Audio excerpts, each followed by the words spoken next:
Hi, real quickly, let's discuss notes receivable. So, a note receivable is a formal written promise to pay a specific amount at on a specific future date. So, it's essentially what you see here. Now, typically, a notes receivable does include some sort of interest charged attached to that as well.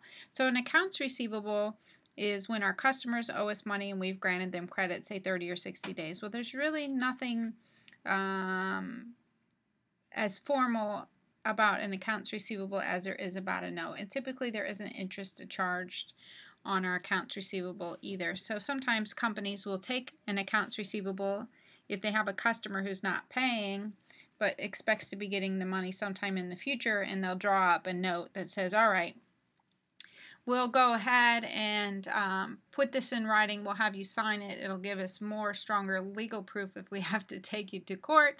We want to know exactly how much you're going to pay us and what the date is on that. And by the way, we're going to charge you interest along the way as well. So sometimes companies will do that. And the way we handle that is we would credit their accounts receivable account and go ahead and debit notes receivable. So we would just be replacing one asset with another asset. In addition, a company could have a note receivable if they just loaned money to someone and they are expecting repayment and would like interest.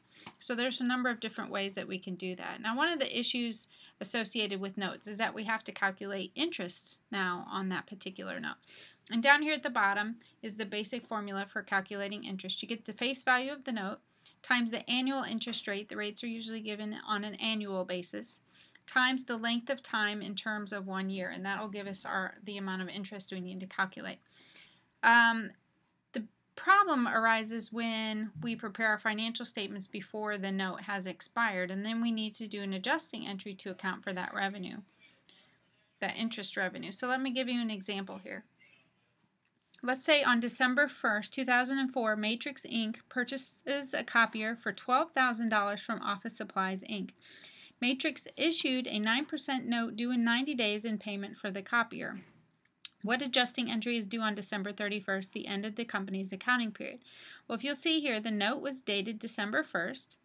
It's now December 31st when the company's preparing their financial statements, even though it's a 90-day note. So only 30 days have gone by from December 1st until December 31st.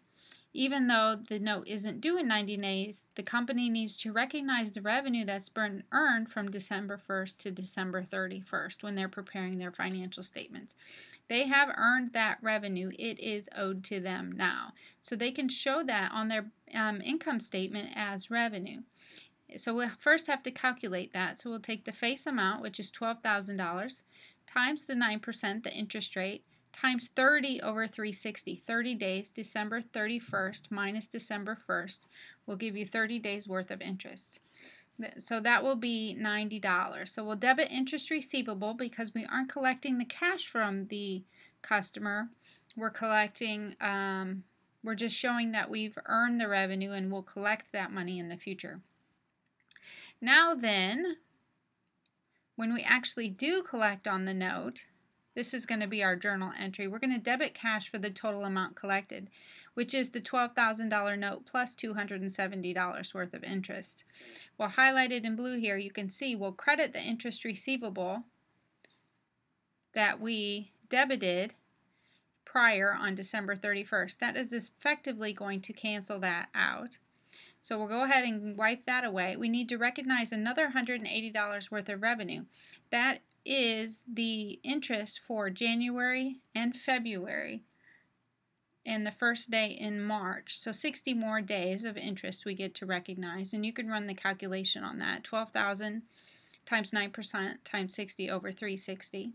So we'll credit interest revenue for the remaining interest that we hadn't previously recognized, and then we'll credit the notes receivable for the balance of the note, which is $12,000.